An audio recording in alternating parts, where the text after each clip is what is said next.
Bro, office காலையில் இந்த envelope வந்துச்சு, முக்கியமானதாக இருக்கும்னு நினைக்கிறேன். சரி, நான் பார்க்குறேன். நான் 1957 என்னுடைய பாட்டனார் பள்ளிக்காகவும் பள்ளியை சுற்றி 92 ஏக்கர் நிலத்தை வக்ஃபு பொறுப்பில் ஒப்படைச்சாங்க. 10 வருஷத்துக்கு முன்னாடி இந்த இடத்த ஆக்கிரமிப்பு செய்ய ஆரம்பித்தாங்க. தற்போதைய வக்ஃபு சட்டத்தை கருவியாக வச்சுக்கிட்டு எங்கள் குடும்பம் அல்லாவுக்காக கொடுத்த இடத்த முழுமையாக ஆக்கிரமிப்பு செஞ்சுட்டாங்க. இந்த கடிதத்தை நீங்கள் படிச்சுட்டு இருக்கீங்கன்னா நான் உயிரோடு இல்லைன்னு அர்த்தம். ஏன்னா யாரு கொன்னாங்கலாம் நீங்கள் கண்டுபிடிக்க வேணாம். வக்ஃபுக்கு இந்த இடத்த மீட்டு கொடுத்தாலே போதும். இந்த கடிதத்தோட இந்த இடம் சம்பந்தமான எல்லா பத்திரங்களையும் சேர்த்து இருக்கு. நீதியுள்ள வக்கீலிடம் நீதியை எதிர்பார்த்து. ஆக்சுவலாக இந்த என்வலப் அமைச்சவர் எல்லா லீகல் டாக்குமெண்ட்ஸுமே அமைச்சிருக்காரு. கேஸில் கட்சிக்காரங்க உண்மையை குழி தோண்டி புதைக்கணும்னு நினச்சாலும் கண்டிப்பாக அவங்களால முடியாது. நாம தான் ஜெயிப்போம். கம்ப்ளைண்ட் ஃபைல் பண்ணுறோம்.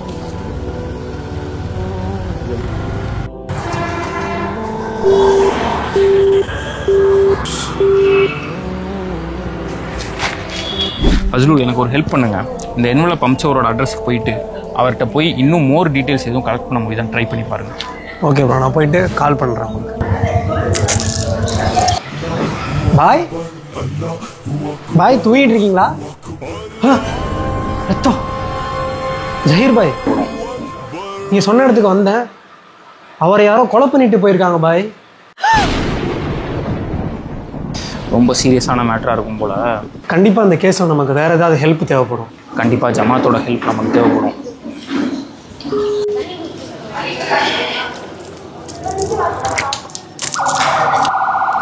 ஹலோ ஹலோ, சேர்த்தெழுதுக ஜமாத் தலைவரா நீங்கள்? ஆமாம், தலைவர் தான் பேசுகிறேன். ஆக்சுவலாக உங்கள் ஏரியாவில் வக்ஃபு நிலம் ஒன்று ஆக்கிரமிப்பு செய்யப்பட்டிருக்கு. அதுக்கு கம்ப்ளைண்ட் ஃபைல் பண்ணணுன்னா உங்களோட உதவி தேவைப்படுது. அது கம்ப்ளைண்டா? கம்ப்ளைண்ட் பண்ண நீ யார்? நான் திருச்சியை சேர்ந்த அட்வொகேட் பேசுகிறேன். என்னோட பேர் ஜஹீர்.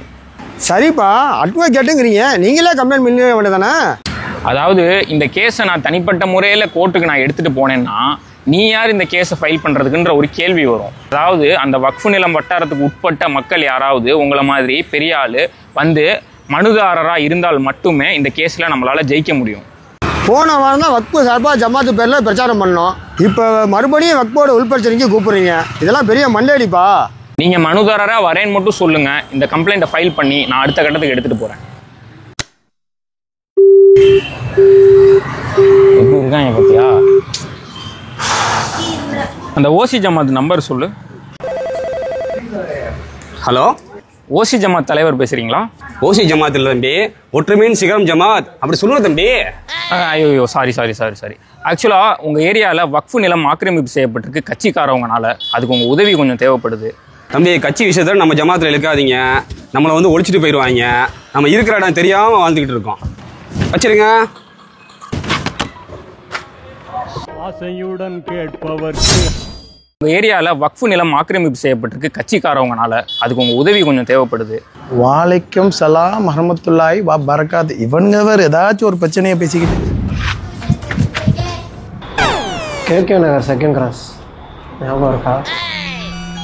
ஹலோ, மெஹருன் நிசா முஸ்லீம் ஜமாத். ஹலோ, அஸ்ஸலாமு அலைக்கும். அப்படியா? இதோ இன்ஷால்லா இப்போயே வரேன்.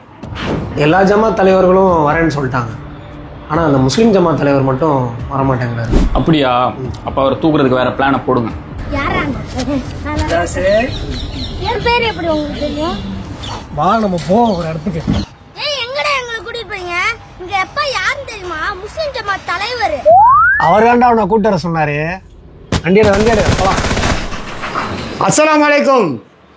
வாலைக்கும் சலாம். எங்க டாடி ஜமாத்ல இருந்து போனவங்க தானே? உட்காருங்க. அஸ்ஸலாமு அலைக்கும். இந்தாளா இவரெல்லாம் வருவான்னு ஏங்க சொல்லல? இவரெல்லாம் வருவான்னு தெரிஞ்சா வந்திருக்கவே மாட்டேங்க. நான் என்ன பேசி அனுப்பிச்சு விடுங்க சீக்கிரம். அபிராசு, டேய், என் புள்ள எதுக்குடா கிடந்துனீங்க? காலம் புள்ளா நான் ஜமாத் தாண்டா அலைஞ்சேன். இவனுங்க எங்கடா உட்காந்துருக்கேன்? இவனுங்க போட்ட பிளான் தானா? எல்லாத்தையும் ஹெல்ப்னு கூப்பிட்டப்ப கழட்டி விட்டீங்க. இப்போ அதனால தான் உங்களோட தனிப்பட்ட காரணத்தை வச்சு இங்கே வர வச்சேன். நாங்க கருத்துணும் நீ பாட்டியே சொல்லிட்டு இருக்க. உனக்கு தெரியுமா நாங்க கருத்துனோன்னு? நீ கருத்தலங்கிற உனக்கு எனக்கு இங்க என்ன வேலை? சும்மா இருங்கப்பா. பச்சை சட்டை போட்டுட்டு பக்குவமா பேசுவீங்க பார்த்தா இப்படி அடிச்சுக்கிட்டு இருக்கீங்க. படிச்ச அட்வொகேட் நம்மளை கூப்பிட்டுருக்காரு. ஜமாத்தாருங்க என்னன்னு கேட்க தான் வந்திருக்கோம். உட்காருங்க. அட்வொகேட் சார், எதுக்கு எல்லாரையும் கூப்பிட்டுருக்கீங்க? என்னன்னு கொஞ்சம் சீக்கிரம் சொல்லுங்க, எல்லாருக்கும் வேலை இருக்கும். தலைவர்களே, உங்கள் பிரச்சனையெல்லாம் முதல்ல ஒதுக்கி வைங்க. வக்ஃபுனா என்னன்றதை முதல்ல புரிஞ்சுக்கங்க. வக்ஃபுன்றது ஒருத்தர் இறைதானமாக கொடுக்கறது. இறைதானமாக ஒருத்தர் கொடுத்துட்டாருன்னா அந்த ப்ராப்பர்ட்டியை அவரே நினச்சாலும் திருப்பி அதை மீட்டெடுக்க முடியாது. அப்படி இருக்கிறப்ப ஒரு அரசியல் கட்சியோ இல்லை ஏதோ ஒரு கூட்டமோ எப்படி எடுக்க முடியும்? அதற்கான எல்லா ஆவணங்களும் இந்த டாக்குமெண்ட்ஸில் இருக்குது. அதனால் உங்கள் எல்லாரோட ஒத்துழைப்பு இருந்தால் மட்டும்தான் இந்த இடத்த நம்ம சுலபமாக மீட்டெடுக்க முடியும். நான் தான் ஆல்ரெடி ஃபோன்லேயே உங்கள்கிட்ட எல்லா விவரமும் சொல்லிட்டேன்ல. இதெல்லாம் நம்மளுக்கு தேவையில்லாத சிக்கலை தான்ப்பா உண்டாக்கும். பாய், இதில் இருக்க பிரச்சனையை முதல்ல புரிஞ்சுக்கோங்க. 92 ஏக்கர் நிலம் மொத்தம். அதில் 10 ஏக்கர் நிலம் ஓசி ஜமாத்து, உங்களோட ஜமாத்தோட நிலமும் வருது. அடுத்து முஸ்லீம் ஜமாத் நேர் ஆப்போசிட்டாக அந்த 92 ஏக்கர் நிலத்துக்கு இருக்குது. ஒருவேளை அந்த கட்சிக்காரவங்க ஆக்கிரமிப்பு செஞ்சு அங்கே ஆஃபீஸ் கட்டிட்டாங்கன்னா எப்படி நடத்த முடியுன்றதை நீங்கள் யோசிச்சுக்கோங்க. அடுத்து சேர்த்தெழுதுக ஜமாத், இவங்களுக்காவது ஜமாத்தோட இடம் தான் பாய். ஆனால் உங்களுக்கு உங்களோட சொந்த காலேஜே அந்த இடத்துல தான் நிர்வாகம் நடந்துகிட்டு இருக்கு. அதை முதல்ல யோசிச்சுக்கோங்க. ஓ, என்ன புதுசாக பிரச்சனைலாம் சொல்கிறீங்க? எல்லாம் என்கிட்ட சொல்லவே இல்லை. இது எல்லா ஜமாத்துக்கும் பாதிப்பாக இருக்கணும் போல. ஆமாம், அதை தான் நானும் சொல்கிறேன். கொஞ்சம் யோசிச்சு என்னன்றதை சொல்லுங்க. மன்னாதி மன்னரெல்லாம் நிரந்தரமாயிருந்ததில்லை, மகத்தான முறையில் வாழ்ந்த மனிதரெல்லாம் நிலைத்ததில்லை. பா, எல்லாம் ஒன்றா பேசி மசரா பண்ணி முடிவு எடுத்தாச்சுப்பா. ஆனால் இது எல்லாமே எங்கள் ஜமாத்து பேரில் தான்ப்பா வரணும். எல்லாம் ஒன்றா சேர்ந்து செய்கிறதுக்கெல்லாம் ஒன்றும் வேலையே இல்லைப்பாங்க. தெரிஞ்சது தானே. பாய், என்ன பாய் பேசுகிறீங்க? இவ்வளோ நேரம் பேசுனதுக்கு அர்த்தமே இல்லாமல் பண்ணிட்டீங்க. இறைவன் திருக்குறானில் சொல்கிறான், எல்லாவின் கயிற்றை பற்றி பிடித்துக் கொள்ளுங்கள், உங்களுக்கிடையே பிரிந்து விடாதீர்கள்னு. ஸோ நம்ம இந்த விஷயத்துலையாவது ஒன்று சேர்ந்து போராடுவோம். அல்ஹம்துலில்லாஹ், நான் எதிர்பார்த்த மாதிரியே நீங்கள் எல்லாமே வழிக்கு வந்துட்டீங்க. வக்ஃபு சம்மந்தமாக உங்கள் ஜமாத் எல்லாமே தலையிட்டிருக்குன்னு சொல்லி அது உங்கள் ஜமாத் சம்மந்தமாக இருக்குன்னு நான் சொன்னது எல்லாமே டுமிலு, அதாவது எல்லாமே பொய். எல்லாருக்கும் தனிப்பட்ட பிரச்சனைன்னு வரப்போ ஒன்றுபட்டு செயல்பட்டால் தீர்வு கிடச்சிரும்னு எல்லாம் ஒன்று சேர்றீங்க. ஆனால் இதுவே முஸ்லீம்களோட பிரச்சனை, பொதுவான பிரச்சனைன்னு வந்தால் பிரிஞ்சு தான் செயல்படுவேன்னு சொல்கிறீங்க. அதனால் நமக்கு தீர்வும் கிடைக்க மாட்டேங்குது. ஸோ இதே மாதிரி பொது பிரச்சனைக்கும் ஒன்றுபட்டு இருந்தீங்கன்னா நமக்கு விரைவில் தீர்வும் கிடைக்கும். இதை நீங்கள் சிந்திச்சு பாருங்கள். ஒரு மூமின் எப்படி இருக்கணும்னு சொன்னால், மற்றவங்க மேலே காட்டுற கருணை, அன்பு, அக்கறை எல்லாமே ஒரு உடலை போன்று இருக்கணும்.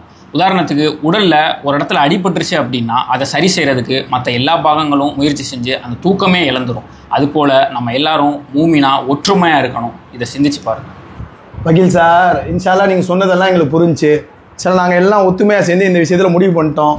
பொன்னான செல்வரெல்லாம் நிரந்தரமாயிருந்ததில்லை, புகழோடு வாழ்ந்திருந்த பூமான்கள் இழைத்ததில்லை.